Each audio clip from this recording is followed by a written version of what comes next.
Hi guys, James at Rampant Lion Reviews again for you today with another beer review. For this one we are going to do one of my fairly local breweries here in Durham. So we're going to go down to Bowburn, which is 3 miles or so to the southeast of the city, and we're doing my first visit to the Durham Brewery. So for this one we're going to have a taste of one of their regular beers, and this one's called the Chalice. So it comes in 9% ABV and it's a Belgian style Tripel. If you've watched the channel before, you'll know that my favourite Belgian styles of beer are the quadrupels and the tripels, and I'm particularly interested in this one because it's really quite highly rated on Rate Beer. As I always say though, take Rate Beer with a pinch of salt, but this one had an 89 overall and a 92 within the style. And one thing I will always say about the Belgian beers, unless they're brewed in Belgium or the Netherlands and sometimes in France, you tend not to get exactly the same kind of feel as you would with the ones that originate in Belgium, of course, or these other countries.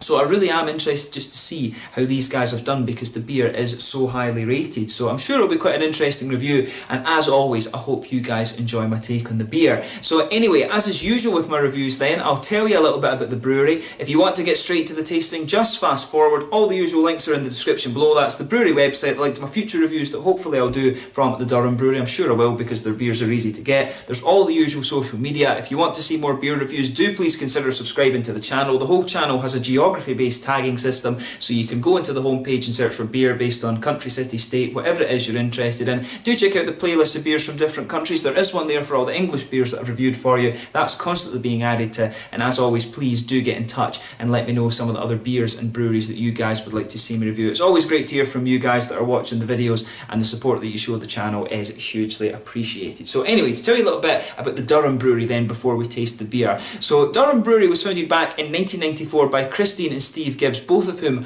were working as teachers at the time, but they soon left their jobs to focus on the brewery because it grew a lot more quickly than they expected. So in the early years, Steve developed the white range of beers, which proved to be really successful, and these ones are their kind of regular series of brews. When I was looking at the website, I think there's 10 or 12 or so in that particular range, and they do have their kind of special ones as well. But in 1999 they sold their original 5 BBL kit and installed a new 10 BBL kit in a new premises, and I believe that is the one that they are still in down in Bowburn. But they first started producing bottle conditioned beers in 2000, and they had a rebranding in 2011, changing their website, changing their logos and everything, and they also opened a bar that year at the brewery site and the hospitality area. But over the coming years they continued to expand, celebrating their 20th anniversary in 2014, and then they upgraded the brewery equipment the following year, and in total there are now 6 people working at the brewery. If I'm not mistaken, I believe the current managing director Ellie might be the daughter of Christine and Steve, and it's actually quite a funny thing because one of the other fairly local breweries to here, the Steam Machine Brewery, who are from Newton Aycliffe, it's also the guy Nick who owns that is a former teacher as well. So it seems to be something in this neck of the woods. The teachers all get driven to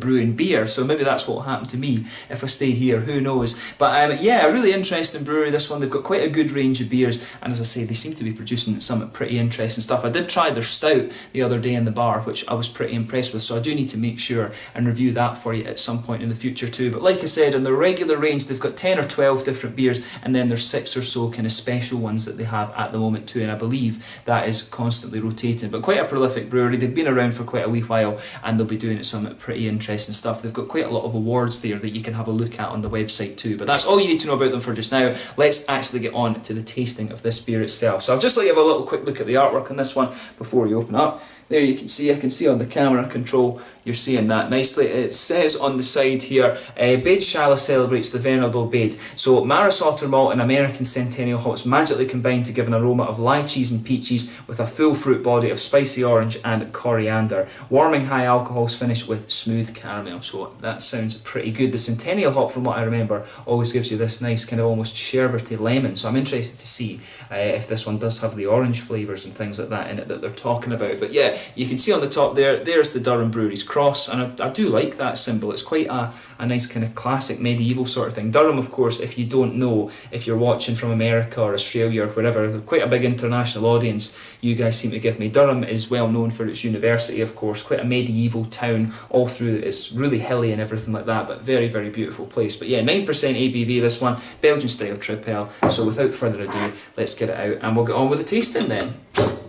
I should point out as well that I bought this one in Durham Market Wines. The guy there's got a nice range of local beers, both from Durham Brewery and from the Steam Machine Brewery. And there's a few other things in there that he has that are fairly local, and a few German and kind of German beers, some Belgian things as well, and a few of the other quite well-known English craft breweries. So do make sure you go into the marketplace and have a wee look at his wines and his sakes and all of this sort of thing, if you find yourself in Durham. So yeah, as you can see, and as you'd expect from this, it's poured a nice, very slightly hazy golden straw colour. There's a solid I'd say like half finger of a frothy white head on this one. It is perfect white actually, it's not even creamy. One or two big bubbles sticking towards the side of the glass, and quite a few little ones just going up towards the bottom of the head there. You can see quite a stream of carbonation, and that does tend to be a feature of Belgian and Belgian style beers, of course. They do tend to be quite carbonated because there's a lot of bottle fermentation goes on with these ones, or bottle conditioning I should say. But yeah, it looks really quite nice. You can smell some of the nice Belgian type yeast off this one as you open it up, but we'll take a closer look at the aroma now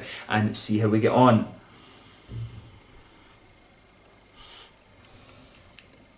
See, that's a really quite interesting combination of things you've got going on in there, because you can smell the Maris Otter malt. The Maris Otter malt's a really, it's quite a sort of stereotypical British real ale malt, or English real ale malt I should say, if that makes sense. It's got a sort of biscuity and kind of white bready aroma to it, and it's really quite attractive. I do enjoy a little bit of Maris Otter malt, but it's quite strange to come across it mixing with that Belgian yeast. It's really unusual. Yeah, because you can pick up some of that typical sort of bready, yeasty banana sort of note, a little bit of clovey spice and some wheaty notes coming out of the beer as well.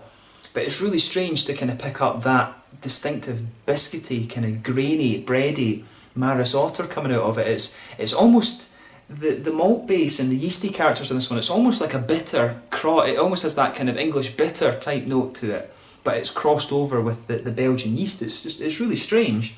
But it's quite interesting. That's always what you want as a beer reviewer. You do want things that are going to test you a little bit, and I think this one will certainly do that. This beer incidentally does definitely lean towards the yeasty kind of malty side of things. That's what you'd expect from the style, of course, but you can pick up a little bit of that floral aromatic kind of character from the hops. The Centennial, like I said, does tend to give you a sort of lemony note. I'm not getting the sort of peaches and lychees that they were talking about. I'm definitely getting that sort of lemongrassy, almost lemon sherbety note from the Centennial on this one. You can pick up a wee bit of it, sort of a candied fruit in there, but to me it's more of a sort of candied red fruit ester, I would say. It reminds me of these little kind of heart-shaped sweets that you get in Haribo Star Mix. It's almost got a little bit of that kind of medicinal quality to it. It's almost a bit more of a kind of reddish fruit, which is quite interesting, because normally in a Tripel you do expect it to be quite kind of citric, but the aroma on this, it does remind me a little bit more of what you might expect from a Dubel or a Quadrupel. It does actually have a little bit of that almost medicinal quality to it, which is quite interesting.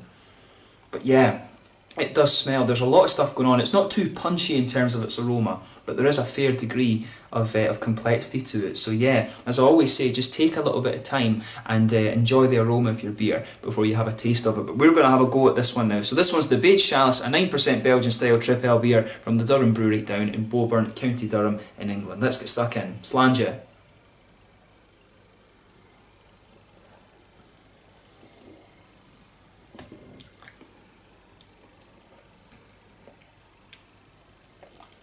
Yeah, that is actually really quite nice. And it is, you know, as I was picking up with the aroma, it has that typical Belgian yeast to it, but it does have a distinctly sort of English real ale kind of tint to it. And this was, like I was saying to you before at the start of the video, what's always interesting when it comes to breweries that brew these Belgian beers, they can be notoriously difficult to get the right flavour profile, if that makes sense. If they're not brewed in Belgium, you tend to find they just don't quite taste the same. This one, it is more, to me, this is more of a sort of fusion beer, because that Maris Otter malt really gives it a bit of real ale quality, I would say.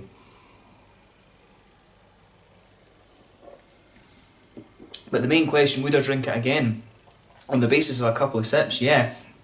Particularly with these higher strength beers, sugar them around your palate a little bit and just let your whole mouth adjust so that you can really kind of get the flavour. These ones do have a fair bit of complexity to them.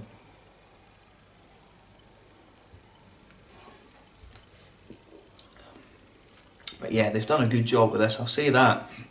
Like I say though, if you're expecting a kind of straight up Belgian Tripel beer, I wouldn't quite say it's that. It does, like I say, that English real ale quality from the Maris Otter comes out quite nicely. So yeah, with this one you can feel that sort of bready, yeasty base to the beer, and it's quite nice. You can feel that sort of Belgian-y, I don't know how you describe it, the sort of, just that big doughy yeasty thing. It's kind of difficult, but on top of that you can pick up the Maris Otter malt. You can feel that sort of grainy character coming out of it. There's a wee bit of that clovey spice mixing with the beer too. As you progress further and further into the aftertaste, you start to get some of these kind of banana flavours and not quite bubblegum. I always find the bubblegum comes out of the American brewed Belgian beers. But you can pick up that typical sort of banana, bready, yeasty character there. But the graininess from the Maris Otter works really well. Later on, towards the front of the tongue, you can get a little bit of kind of caramel too. But for me, this one is interesting because it does have a little bit of that medicinal quality that I was talking about that you'd find normally in a pater beer or a double, maybe a quadrupel as well. So I wonder about the exact type of yeast they've done in this. It works really, really well. That sort of medicinal quality that the beer has works really well with the Maris Otter malt, but I would wonder if the yeast that they've used in this one would normally maybe be used, or has been used as well as for like doubles and quadrupels and things like that, because it's quite interesting, but it does build a good bridge with that that English malt that's in here. Speculating, of course, and it is always nice to kind of think about these things when you're actually tasting the beer, but this is, you know, as I say, it's a good quality beer. That's the main thing to take away from this one. I do like how everything kind of goes together. It's just interesting to have that typical Belgian bready yeasty base, and then with the English kind of, the English malty, that kind of almost English bitter quality in it as well, which is, it's just a really interesting combination. But as I say, this is what you want as a beer reviewer. You do want things that are going to test you a little bit. So in the back corners of the palate, you can pick up just a wee bit of earthiness there from the hops. And as you come further forward along the sides of your tongue, you can feel a little bit of that sort of spicy, floral, aromatic note that you'd expect from the Centennial hops. I do wonder if there's a wee bit of English hop in there as well, just because of the way the earthiness is coming out. And there's a little bit of herbal character as well. The dead giveaway with English hops, I always find, is that with that sort of floral note, you do get a slightly darker earthiness, but you also get a bit of herbal quality too. So I do think there's some Centennial and some English hops in there. As you go around the front curve of the palate, you can feel that lighter kind of grassy note. It's almost like a sort of lemongrassy flavour that comes out of this around the front curve of the palate. And just behind the front curve of the tongue, that's where you start to get the kind of stronger fruity notes out of this beer.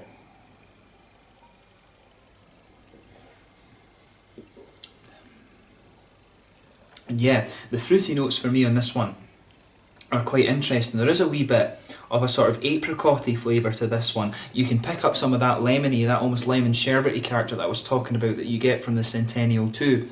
But it's almost got this kind of dried prunes or kind of the sort of sultana note to it as well. Not the actual raisins themselves, but the sort of yellowy sultanas that you get as well. It definitely has a little bit of that kind of dried peach, dried apricot-y kind of flavour to it as well, which is quite interesting. There's maybe just a wee hint of like an orangey flavour as well, which is quite interesting. I think they were saying that on the bottle, that there is a wee bit, that they were picking up a little bit of orange in it. So what I would say is I agree with them on the flavours, probably on the tasting notes, but I would say perhaps on the aroma it doesn't quite come across that way.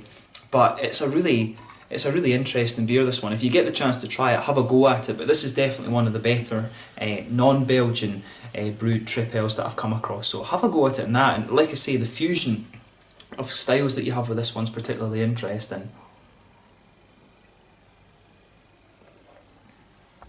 But yeah, have a go with this beer.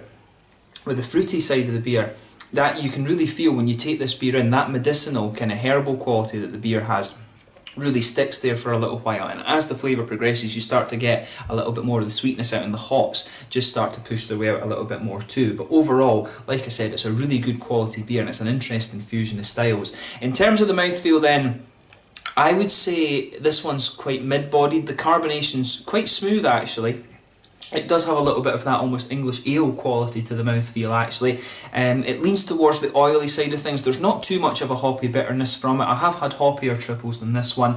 The malt base has a good balance between a bit of sweetness and a little bit of that kind of grainy character, almost spicy note that I was talking about. And there's a good little bit of juicy fruit to it as well. But overall, it's definitely a good experience. This is only the second time I've tasted one of these Durham Brewery beers, and I've been impressed with both of the ones that I've tried, so I will make sure that I review their stout for you at some point in the near future. I think it was called the Eustenovian, if I'm remembering correctly, so you will see a review of that in the near future. But the Tripel, I have to say, is a pretty good quality beer. Don't expect a straight up Belgian Tripel from this one because of the English malt. It does give you a little bit of that relay quality as well, but overall, you know, it's a very, very solid beer, and I wouldn't hesitate to drink it again. So yeah, this one was the Bead Chalice from the Durham Brewery. Once again, thank you for watching my beer reviews. I hope it's not been too rambly. I think the alcohol's going a wee bit to the head with this one. But yeah, thank you again for watching my beer reviews. Until the next time, please like, subscribe, share, all the usual YouTube stuff. Do let me know your own thoughts on this beer in the comment section below. Let me know what your favourite beers are from Durham Brewery as well, and let me know some of the other local microbreweries that I might not have come across yet. It's always great to hear from you guys that are watching the videos. Thank you once again for watching, and I will catch you guys very soon. Bead Chalice from the Durham Brewery in Bowburn in County Durham, one of my local breweries here for the year. Slàinte just now.